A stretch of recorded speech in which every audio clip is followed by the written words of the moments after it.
Time for the 49ers Rush Podcast.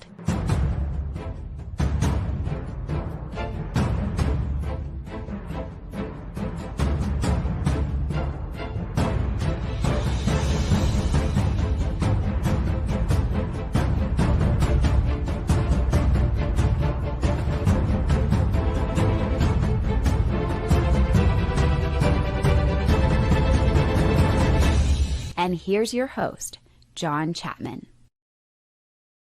What is going on, faithful? How is everybody doing? It is Wednesday, one of my favorite days of the week. It's the middle of the week. I usually don't have scheduled shows, which I kind of like because I just get to kind of go with the flow. I did my breakdown this morning, broke down some defensive tape, got a lot of takeaways from that. But yeah, defensive tape was worse than I thought it would be. We'll talk about that a little bit later. But I'm excited to be with you guys today. This is episode 1583 of the 49ers Rush Podcast. Insane. Thank you guys for your time. We're going to be talking about what is the 49ers confidence level versus the Seahawks. Now, you control what you can control, and a lot of things you can't. And there were a few new outcomes that came out today that kind of knocked my confidence level down. I want to know where you guys are at. We're going to be talking about that. How important is it for the 49ers to get to 13 wins? What type of milestones are created there? Want to talk some Brock Purdy versus Seattle stuff, officiating crews, weather. We got CMC milestones, more and more. It's going to be a fun episode. Want to say thank you to all the hashtag CC, the Countdown crew. That's what's up. RTPFTW. What's up, man? He was the first one in the chat. His confidence level is 10 out of 10. I'm not a 10 out of 10 guy. I think the Seahawks are one of the best teams, if not the best team in the NFL. Do I think the 49ers will win? I do. Am I a 10 out of 10? I'm not, but I love the confidence. Appreciate everybody coming in here. Hashtag CCs. You guys are the best. What's up, Tommy? We got BGRD. You guys are the best. Hey, Rick, man. And happy New Year's. It's New Year's Eve, one of the best days for football. My Longhorns play the Michigan Wolverines, and whoever is coaching them today, that's going to be fun. Really, I love this. New Year's, I love New Year's.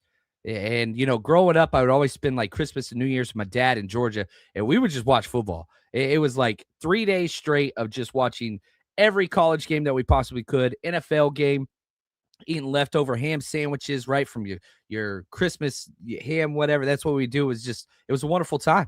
It was, the Texas hat. That's right. I got to represent. We playing today. Hook 'em, baby. Hook 'em.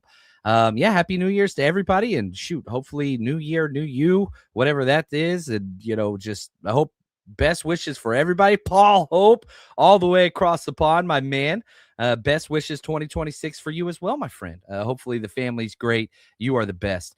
You can't talk about the 49ers with that Longhorns hat on. What are you talking about? Alfred Collins, best rookie the 49ers got? Yes, I am talking 49ers with the Longhorns hat on.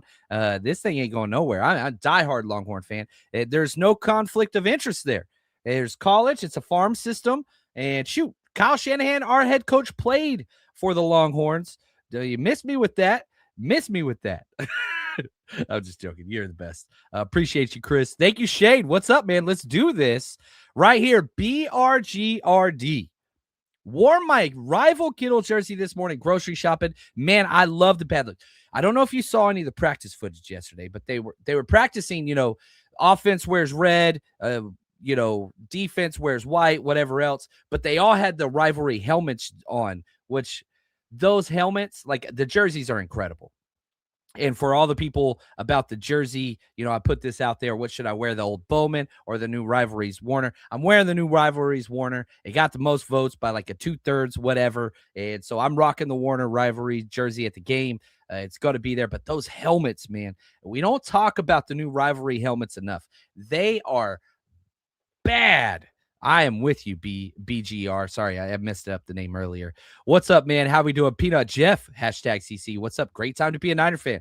If you are not happy, if you are not enjoying this moment, you got to kind of check yourself, because this is a wonderful time to be a part of the faithful. A wonderful time to be a part of the faithful.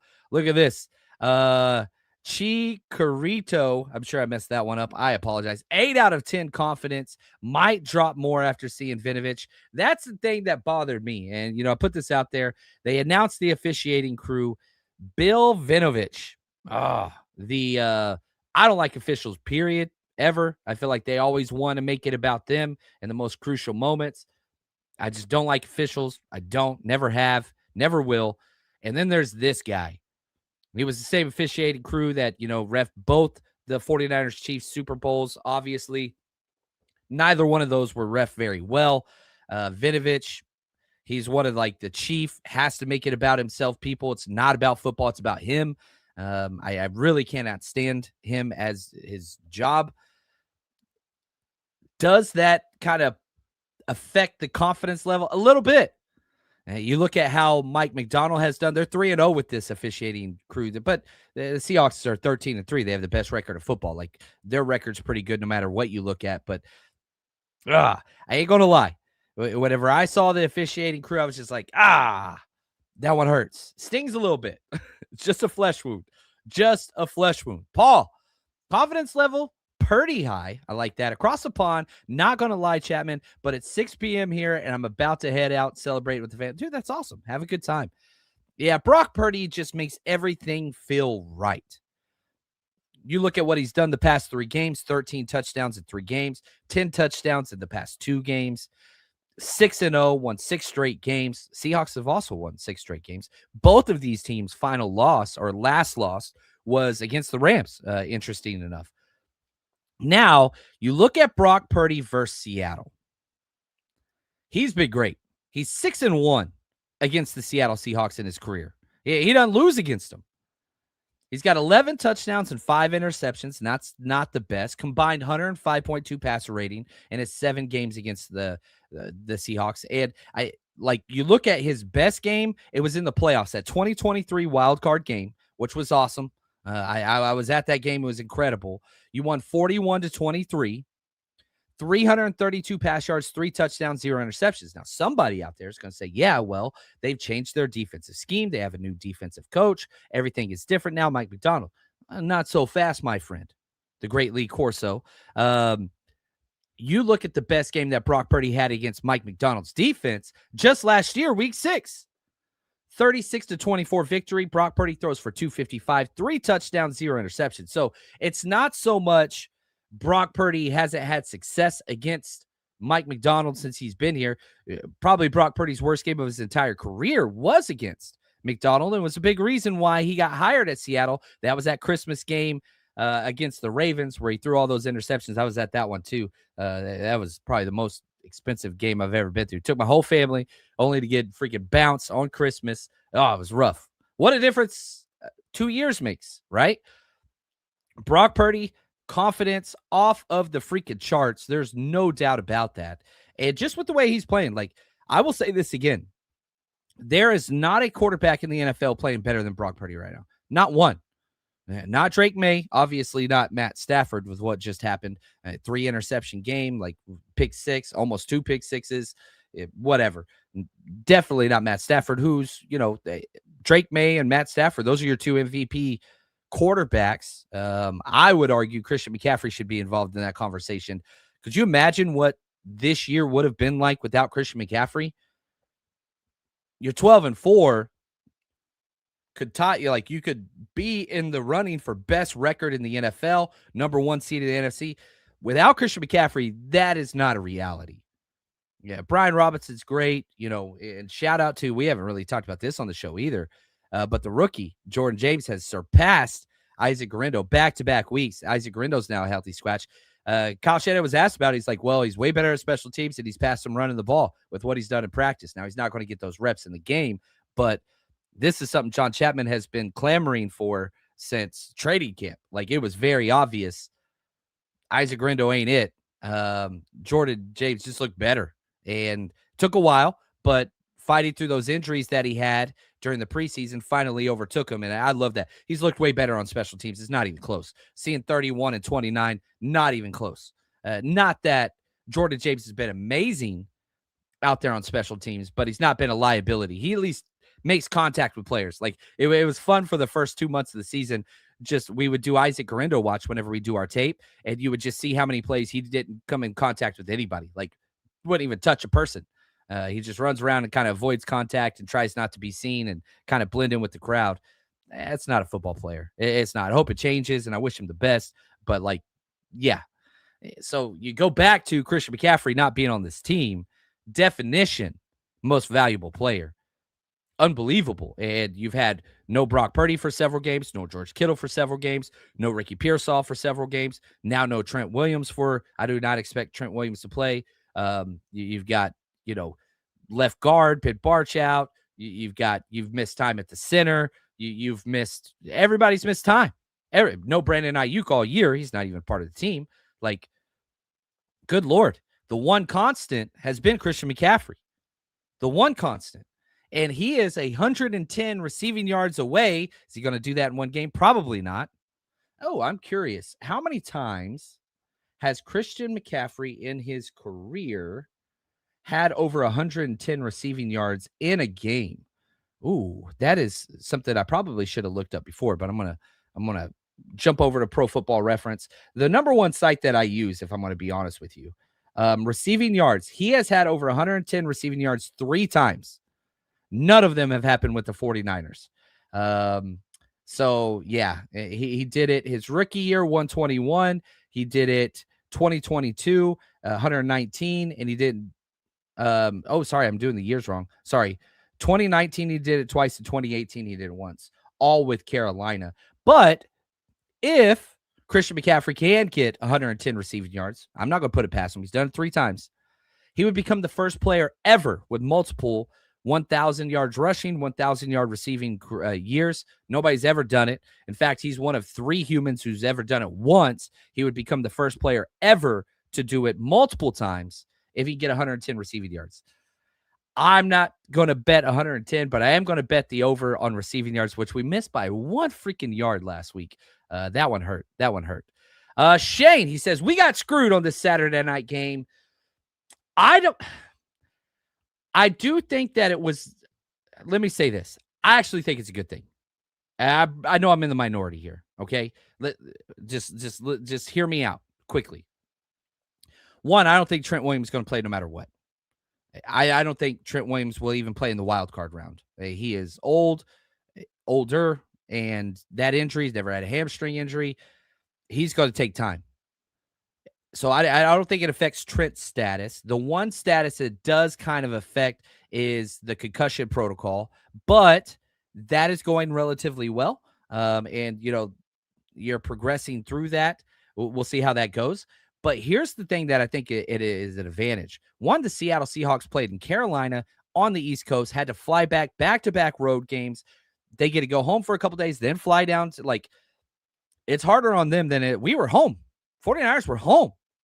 Now, where I think the biggest advantage is in whoever the loser is, right? Whether that's the 49ers or the Seahawks, whoever loses, you're probably going to get, even if it is a Saturday game, whatever, you're going to get a rest advantage the next game. That's why I like the Saturday game, because you're probably going to play, the loser will play Philly or maybe the Bears or maybe, Carolina, whatever else. They all play on Sunday. Well, what is the Carolina game? Is that before us? I want to make sure I say this correctly. No, they play. So Carolina and Tampa Bay play Saturday, but the likelihood is you're going to be that 6th seed, probably going to play the Eagles. And so even if it is Saturday or Sunday, you're going to get that extra day advantage. That's why I kind of liked the Saturday. I didn't want the Sunday night game because that's going to take away that advantage. You're guaranteed. And even if the 49ers get the first round seed, which I expect to happen, you're still going to get an extra rest day advantage the following week. So you get like a week plus, unless they play that Saturday game. But even if they do, still, it's only going to come out positive eventually. At least that's the way I look at it. And the 49ers are red hot right now. That Hansel's so hot right now. We wanted you, we couldn't have you. Now I can't have you, and it's all I want. But I want the Niners to keep rolling. Just keep going, man. I don't want time off. That is not what I am looking for. Look at Christy says, I know what it is, John, just giving you a hard time. That's okay. I like hard times. Hook 'em, Ben. Appreciate you, brother. Yeah, Shane, now the problem is back-to-back short weeks. That is the problem. And I don't like that.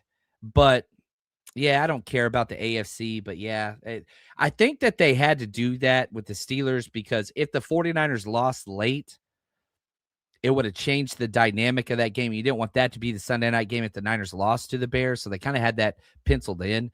But yeah, it's not great. But I think long-term playoff-wise, I do think it is good. I think it is a positive because you're going to get that extra day. Kimbro, my man, thank you for the super chat. You are the best. JC, missed the live chat because I was on the East Coast, but I'm back Central Valley. What are we doing for the game? Man, so I get to go to this game, which I'm super excited. It's Saturday. My wife always works on Sunday, so the wife gets to come to the game. I'm going to be out. I'm going to be a fan. Now, we'll be going live after the game, no matter what, even if I have too many beers. We've seen that before. But I'm just going to be a fan. Like, there are a few times where I kind of step back a little bit. I'm not hosting any events. I'm not throwing any tailgates. I'm not doing any of that. I'm just going to go and just enjoy life and be a fan. This one's for me. And then, we'll do the live show afterwards and all that stuff. But, dude, this game, this is why we're sports fans. This is why you go through all the freaking horrors that are sports and why you don't give up and why you just stick with it and you stay with your team because you get this opportunity to go through this. And it's beautiful. If I want to be really honest with you, it is beautiful. Everything on the line, week 18, division rival, primetime game, everything on the line, everything. Oh, I'm so freaking pumped. What's up, Darren? My man. That's right, Blackout. JP designed basically these jerseys. If you're watching live, you look at the AVI on JP Hellahard's profile. He had these up. He kind of designed these before the rivalry jerseys came out, and they're almost identical. This dude, he's a prophet. That's what I'm saying. Tommy, I'm rooting for Texas over Michigan all day since Harbaugh is gone there. Yeah, that coaching staff just, that dude put together the worst. They won a national championship. Anyway, I ain't going to talk about it. Thomas, it's going to be a heavyweight fight. If Brock can take off after 3 to 5 first downs, I like our chances. Dude, if he plays this well, there's nobody that's beating the 49ers.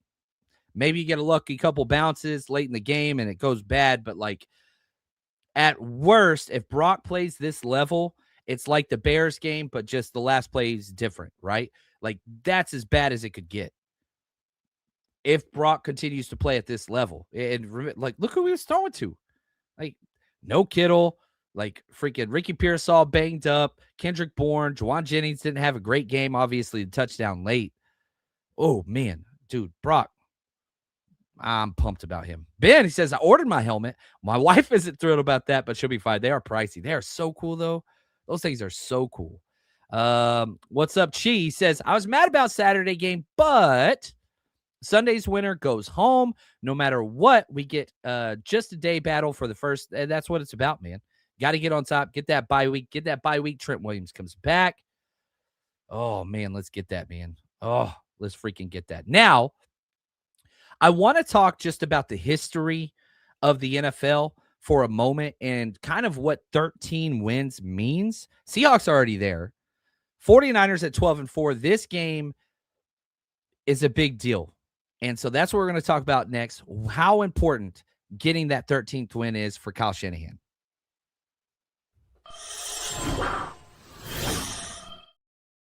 Everybody's betting the NFL in full do or die mode. College football down to the last teams, and the Super Bowl is just right around the corner.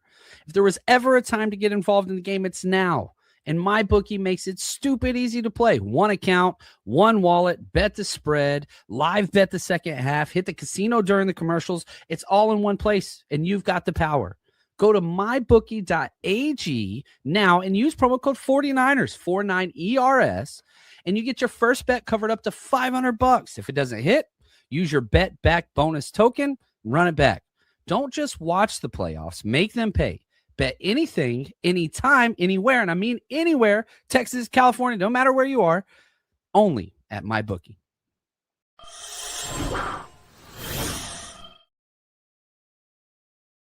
Shout out to the man, Daryl Granville, been a member on our YouTube channel for 39 months. Thank you so much. You are wonderful. Thank you for helping all the support. It says, JC, do you feel the same about our linebacker freelancing at the end of the Bears game? No, and I talked about this yesterday before the Kyle Shanahan press conference.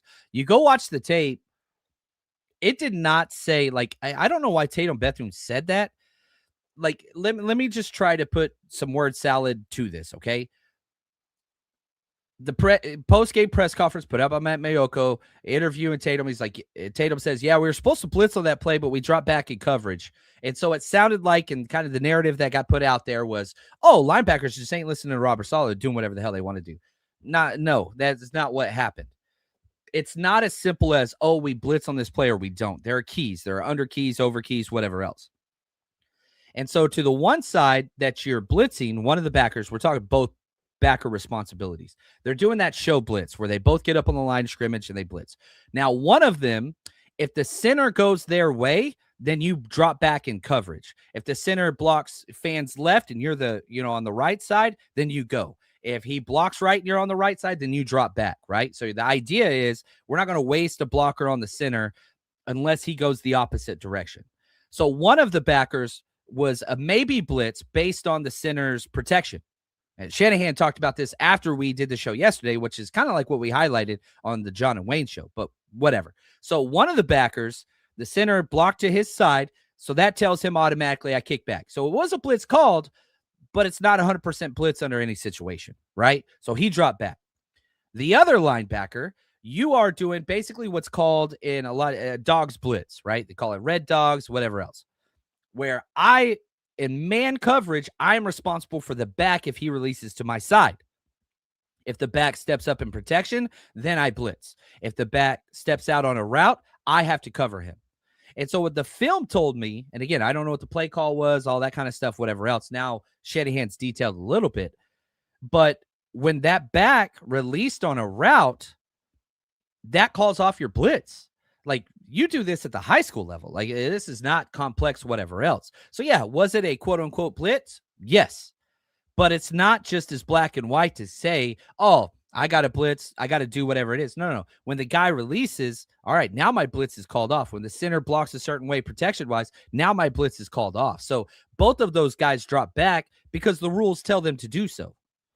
And if they didn't, there would have been a wide open running back just turned around for a hook to curl zone. It would have been a touchdown. So I don't think that it was a quote unquote freelance. I think there was just maybe some miscommunication with the way the interview went and how everybody kind of ran with it that aren't really football people. No offense.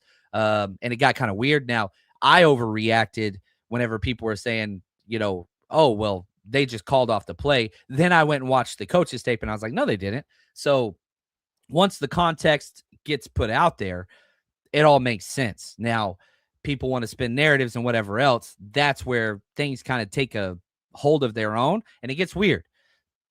There was none of that. Absolutely none of that. None of that took place. And hopefully that makes a little bit more sense. But anyway, that's where it is. That's where that is. So no issues there. I do have issues with the way both linebackers played. Terrible. D. Winters, maybe his worst game, if I'm going to be honest with you. He was really, really bad in coverage, eyes, keys, tackling, coverage. I just, everything was awful. There was about a 5-play sequence in a row where the play, like, he might as well just not have been on the field. Like, it would have been the same playing with 10. D. Winters was that bad. I'm very concerned about D. Winters this week. He can't play. There's no way he could play as bad as he played. Again, there's no way. It was some of the worst tape I've ever seen. What sucks because it was coming off a relatively good game against the Colts. Obviously, the pick six was huge, all those things. But yeah, take that for what you will. Sorry, I'm way behind in the chat. So I gotta leave, man. I missed way too much in the chat. I'm sorry, guys. You are going to hate me. It's what it is. So try to keep the chat on par with the topics that we are covering. Thomas, I swear our media is always out to get somebody. Mayoka more than anybody. I like Matt Mayoka. I've met him. Very kind. Came to one of our Rush Road trips one time. Awesome. Mayoko wants to get guys. Big reason why Jordan Mason and all that kind of stuff. Like, it's weird. I don't understand the gotcha. Like, what is your job here? What are you trying to do? Why are you trying to start ruckus? But it catches, and that's part of what it is. Yeah, and Thomas, they completely wrecked Mason.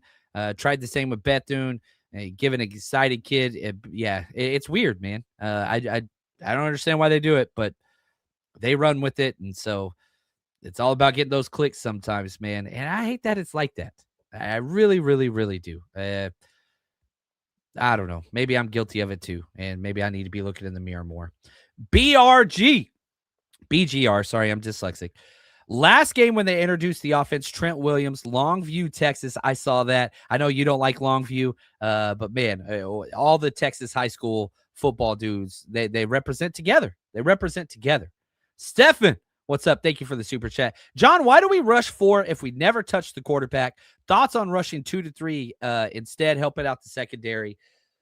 You know, the blitzing packages, let me pull this up so that I get the exact numbers. And a lot of this is just from a passing perspective. The 49ers blitzed 13 times against Caleb Williams. That's about NFL average. Now, the problem is whenever you blitz more, you have so many guys that are not coverage players. I know that sounds bad, but let me just go through this, right?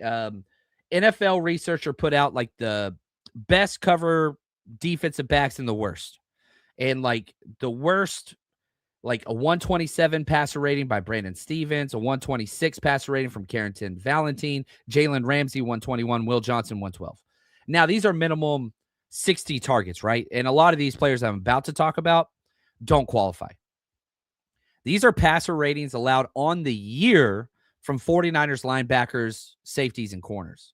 Jason Pinnock, 136, terrible. Darrell Luter, 112, terrible. Luke Gifford, 110, terrible. Tato Bethune, 105, terrible. Demo, 104, terrible. A lot of that's his penalties.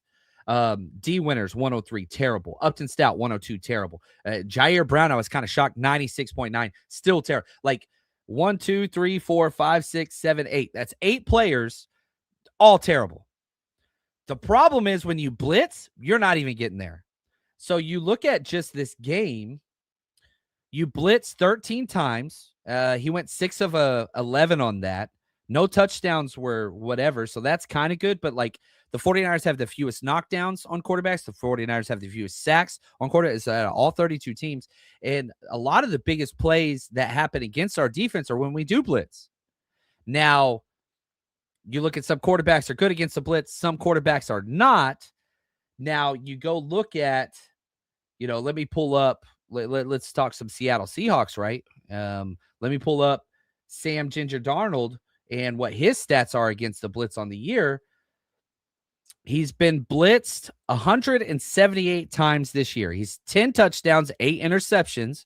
Not the best touchdown to interception ratio. His NFL quarterback rating is 89.6. Darnold has always been a person, if you get pressure on him, he plays poorly. Niners, not too good. They're the worst pressure team in the NFL. Like, nobody can win a one-on-one. Not even Bryce Huff, who I think I would put alongside of D Winters. I think he had one of his worst games of the year last week. I don't know. The NASCAR package works some, but it's almost like we're just trying to push the pocket.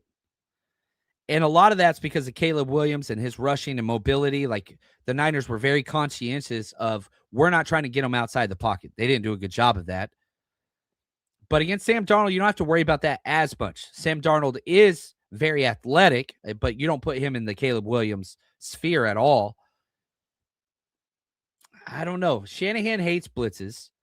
He likes 5-man pressure and 6-man pressure, which the Niners did that a few times, and it worked a couple times. But we're not a good blitzing team because we don't have coverage guys. And so whenever we blitz and we don't get there, which happens more often than not, now you're killing your terrible coverage guys. Now, Jair Brown's going to get destroyed no matter what. Multiple times. I think he's given up 5 touchdowns in 3 games now. You can blitz, he's bad. You can stay in coverage, he's bad. He's just bad. I think he's one of the worst players in the NFL. And like, I understand he had a couple good games. Go back and look at those games. There were some good plays. There were a lot of bad plays. That has been consistent. So I think a big reason why they don't blitz is they know they don't have the coverage guys. They do not have the coverage guys. I would argue the 49ers have the worst safety play in the NFL. And when you look at the season accumulatively, even with Malik, and I like Malik, but it's bad, man.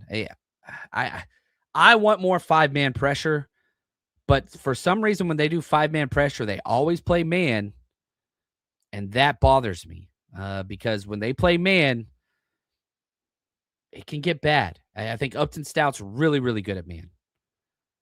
I don't know who else is good at man. Maybe, yeah, Demo you could put in there for sure, but he just grabs so damn much that it scares me. Upton grabs too much as well.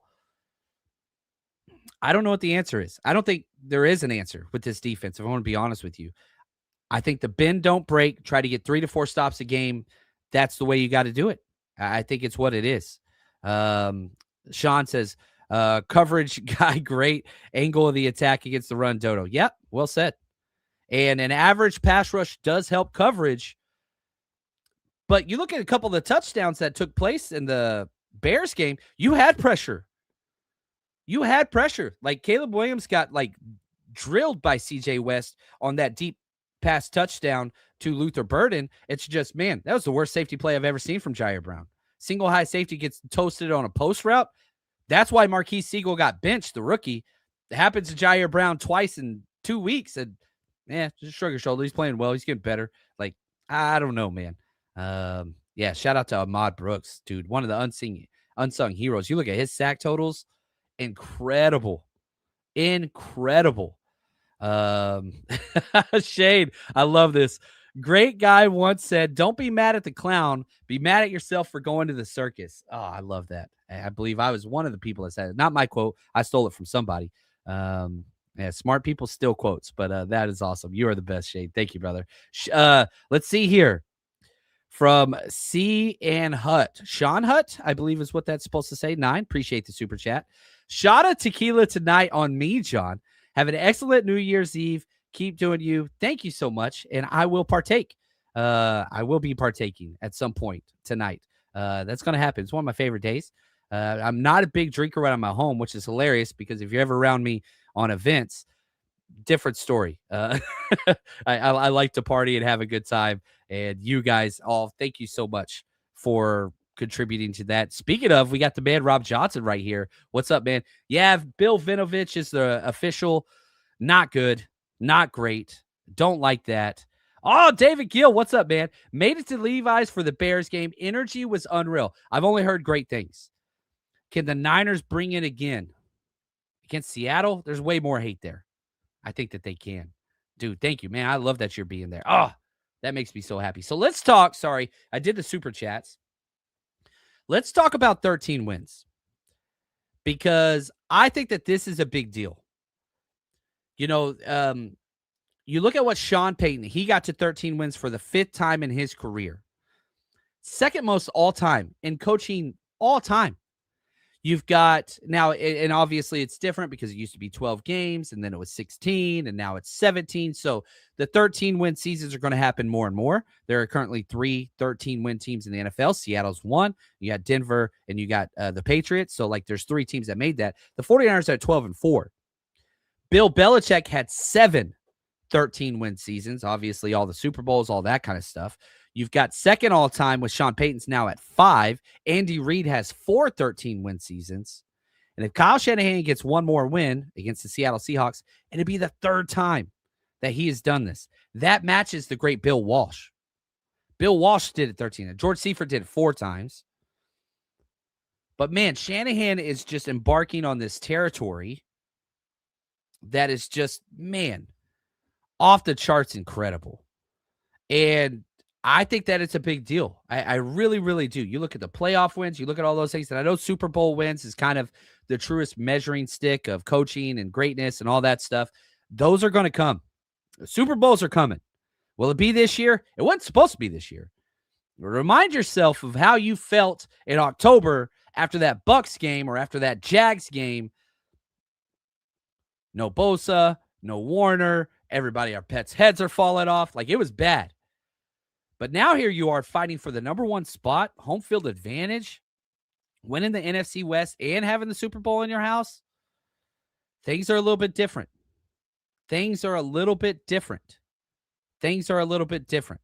No doubt about that. And, man, I freaking love Kyle Shanahan. I really, really do. I really, really do. And I think it gets lost on this fan base at times because of trolls and because of poor media and because of whatever else, that Dude, we take that for granted. Like, you watch the offensive tape, and it is just, dude, that is a scheme delight, nonstop. And it's ever growing. Now you've got the new Kyle Juszczyk motion where, he's in that wing position and kind of motions back, but underneath they call it the shoot motion, I think is what they call it. Like, just adding new wrinkles. I absolutely love it. Absolutely love it. And so, man, the fact that Kyle Shanahan can join Bill Walsh and be close to Seifert and Reed and Peyton and Belichick. He's only been doing this as a head coach for a very limited time compared to those names. Man, I freaking love it. And yeah, tired of losing Super Bowls too, but at least you can get there. Could you imagine being a Cowboys fan? Can't get past the wild card round? 30 plus years, can't get past the wild card round. That's crazy. Like, and I am one of those. I would rather lose the Super Bowl than not make it. Yeah, the heartache hurts. Yeah, it hurts. And I've been there. I was at the Miami game when we were in Vegas. We're like, that hurts. I hate that. But you can't win it if you don't get there. And I want a team that's in the mix. And this is about to be the third 13-win season since Kyle Shanahan showed up in 2017. Are you kidding me? You're in the mix. You got to knock the door down, but you can't knock the door down if you're not in the mix. Cowboys cannot win a Super Bowl this year. They didn't even make the playoffs. They were eliminated 3 weeks ago, right? And like, I'm just using them as a reference point, but dude, being the 1 seed gets you a chance. Steph, appreciate the super chat. Don't want the 1 seed. I like sending 4 teams home. Dude, Stephen is a man of conviction. I freaking love it. Yeah, I'm an all-time haters. Like, haters boss Chappelle show. Like, that is my persona is there. Hate. Like, yes, I want to ruin as many teams and fan bases time as possible, but not at the expense of the 49ers winning it all, right? And Sheddy had talked about this. Like, the bye week is huge because your players get rest. I think Trent Williams would come back, but also it's easier to win 3 games than 4 games. You get 1 less game, you automatically get advanced. And for all you fantasy people, you understand how important that bye week is. Because once you get that bye week, you get to skip one of those crazy 5-6 seeds that just catches fire, whatever else. Any given Sunday, all that applies. So, like, I understand, Stephen, and I like your attitude. I do. Those are the type of people I want to go to fight with. But that 1 seed increases the 49ers' chances of making the Super Bowl. And so I think that's huge. Now, if you're going to this game, you're going to any playoff game, you're going to the Super Bowl, this is where you got to get your ticket. Hey, Niner faithful, if you're looking for tickets to see the 49ers play this season, TickPick is the destination for the best deals you'll find on tickets with absolutely no hidden fees. TickPick guarantees the best price on tickets to every NFL game and beyond. Download the TickPick app and use code NINERS, NINERS, at checkout to save $10 on your first order. Again, that's code NINERS. Get your tickets ready today to cheer on the team with the rest of the 49ers Rush community, and all of our events for the 49ers Rush road trip are sold exclusively on the TickPick app or tickpick.com. Just search 49ers Rush. I do think that this is awesome as well. Sonia, thank you. The 1 seed is great for a possible Fred Warner return. Yeah, I'm with you. I don't think the wild card is even in the possibility. Probably not even divisional round. I think you get the NFC Championship, Super Bowl. That's where those conversations can happen. Joseph, what's up, man? Can't watch you anymore, John. Oh, no. That's is it the Texas hat? Is that what it is? I don't know what it is, but man, I love you, man. Sorry if I offended you or whatever, but you're the man.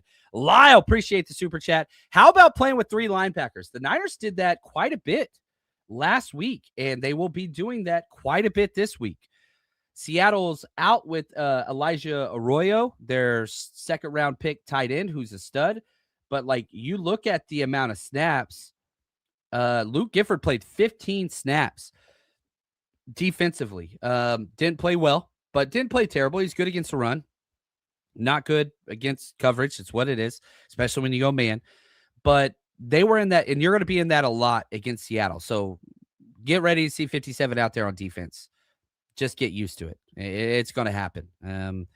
It's what it is. Vicky, what's up? Appreciate the super chat. Hey, John, why do you feel Curtis Robinson has been out the last few games? I think that they really like the way Garrett Wallow played special teams wise. He's a lot more athletic and the energy is there, and they like him more as the backup Sam Backer. Eric Kendricks, they like as the backup Mike Backer. Curtis Robinson's awesome and better special teamer than both those guys combined. However, they do not like Curtis Robinson as a Mike Backer rotational player. So I think that's why you're getting equal level play from Garrett Wallow, and he can back up to Sam. I think they like him more as that. And Eric Kendricks, they like more as a backup Mike Backer, but a little not as good as special teams. So that's my assumption. But yeah, I hate that for Curtis Robinson because he's freaking Walter Payton Man of the Year. He's awesome. But I think that they saw the liabilities as a Mike Backer made it to where they could not use that roster spot. And they would rather Curtis be the scratch so that Eric Kendricks, if something does happen, you have a better Mike. And if something does happen, then you probably kick. This is going to piss everybody off. I don't know who the backup Will is right now. Because even whenever they benched everybody in the Indianapolis game, D. Winter stayed out there. Is the backup Will Eric Kendricks, or is the backup Will Luke Gifford? Or Wallow? I don't know. I don't know what the answer is there. Yeah, I don't. But yeah, I hate not seeing Curtis Robinson out there on special teams. He's been great. He's been great. Oh, we got to go blue in the chat. Okay. I didn't know Michigan fans were still around. That's awesome. I love it, Dexter. Dexter's the freaking man. Great dude. Great dude. And like, I have a lot of friends. Wayne, Michigan guy. I got a lot of friends that are real big into Michigan. That's okay. Nobody's perfect. Hook 'em, baby. Yeah, Vicky right here. Yeah, I just love Curtis Robinson. Makes me sad. He's the best of the best. And the good news is he's still getting paid. So that's good. And somebody that hasn't made that much, but, take that for what it is. Yeah, Jay Good right here. The weather is projected 60% chance of rain. Most likely this is going to be a wet game. The last 3 days, the rain was supposed to be done early. Woke up, checked it this morning. It's one of the first things I do. Now it's supposed to be raining at night. Still quite a few days away. Maybe it moves up. Maybe it gets pushed back. I don't know. But it's looking like it's probably going to be a rain game. Now, maybe this is the next narrative that Brock Purdy has to destroy. The poor play in precipitation games. Now, the counterpoint to that is, well, I was at the game whenever it rained against Seattle in the playoffs, and he was awesome. However, I would argue the last 5 games that Brock Purdy has played in where there is precipitation was very bad. In fact, poor. I don't think this is going to be a monsoon game. It's not going to be like the Bills game where it was just freezing freaking cold and, snowballs and all that kind of stuff and whatever. But I'm going to be very honest with you. My confidence level, the title of this show, is taking some hits the past couple of days. And it has nothing to do with anything about the 49ers. It has to do with Bill Vinovich, has to do with the weather, has to do with those things, has to do with injuries. Those are kind of the issues. So I want to put this question to you guys now on a scale of 1 to 10. What is your confidence level in the 49ers against the Seahawks? I was at an 8, kind of bounced down to a 7.5. Now I'm at about a 7, 6.5.7, which you're playing against one of the better, more complete teams in the NFL. The biggest reason why I have more confidence that the 49ers will win, which I will be betting the 49ers win unless it does rain. So I want to be holding off my bets till probably Friday, maybe Saturday morning with it being a Saturday night game. But again, if it's raining, I'm not betting the 49ers. I don't do that. I don't want you to risk your money. We post our bets every single week on the 49ersrush.com and on our Patreon, and made a lot of money. And I'll be at the game. I'll be cheering like crazy. I love Brock Purdy, but I'm not putting money on it. I have learned the hard way that does not go well at all. But my confidence level, I'm at like a 7. I want to know where you guys are. So here we go. We've got a 7. Shade says 7.8. I love it. 7, 50% confidence. It's a coin flip game. And right now, the Seattle Seahawks are favored 1.5 point. The line opened up. The 49ers were favored. Betting went hardcore Seattle. And so Vegas, they were like, whoa, it jumped 3 points. So the big money is saying Seattle is where it's at, but it's still close. 1.5 point. It's what it is. Sean says I was at a 10, now a 6 to a 7. Terror 9. What's up, Terror Dome? Man, go check out his YouTube channel, by the way. He's the best. Aaron says coin flip game. Vicky, your honesty is so refreshing. Dude, thank you. I appreciate that. There's so many other people out there. I just want to be myself. I kind of like who I am. And I hope you guys like who you are too. Like, don't be. I tell people this all the time. This is show 1583. If I have to put on an act to do this show 1,500 times, my life would suck. I don't want to be phony. I'm a jolly a-hole. like I'm not a nice person, but I love humans. And so yeah, sometimes I say things that bother people, and I apologize about that. Not the goal, not the intent, but I'm just trying to be myself here. But thank you, Vicky. You're very sweet. Lee says 5. Don't mind, just have to outscore the Niners. That's the thing. Can they do it?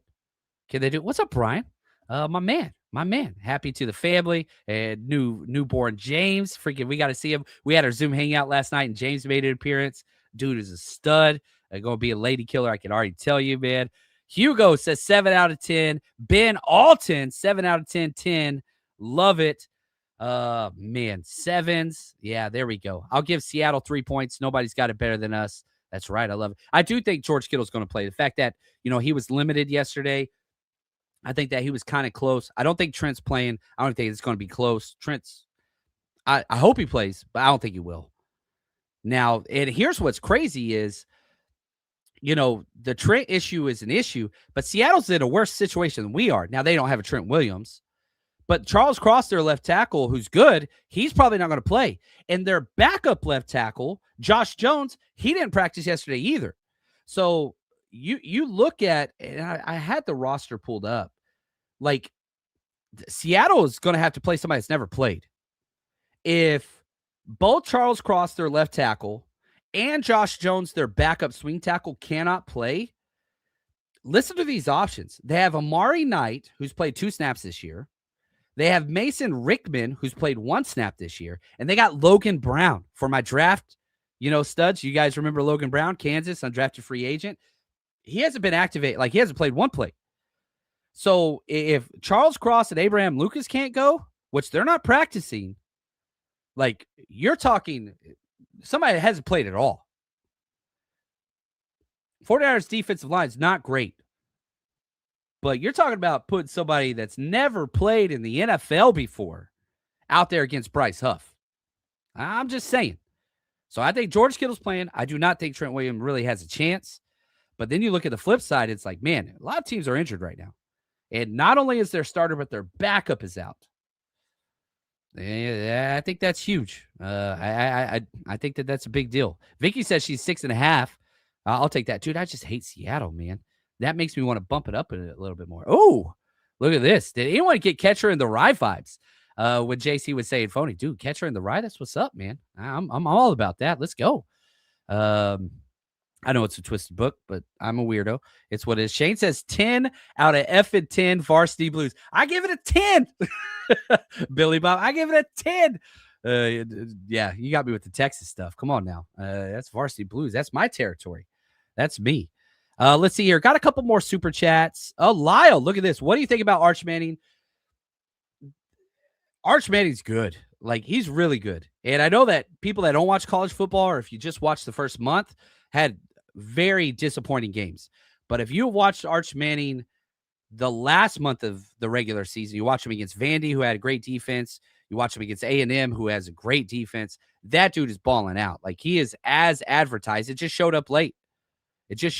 So I know a lot of people don't like him because of the name, because of how much publicity he got, and the money he got, and all those things. Dude's young.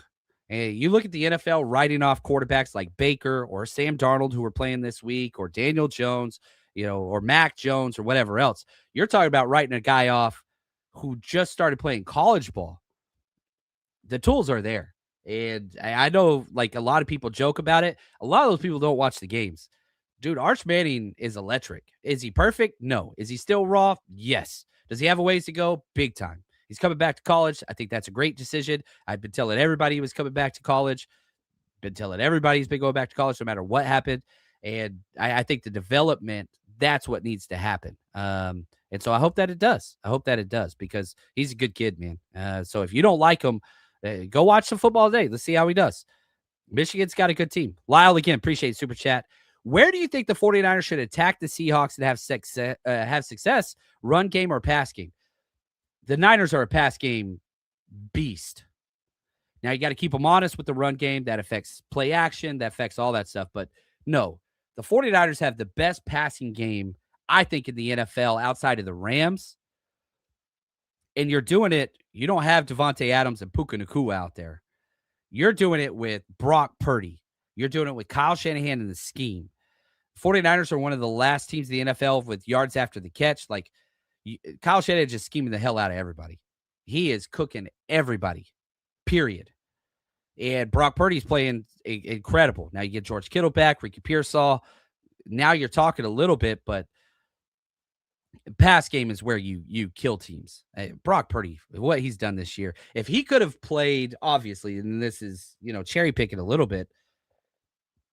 If you look at Brock Purdy in this 6-game stretch,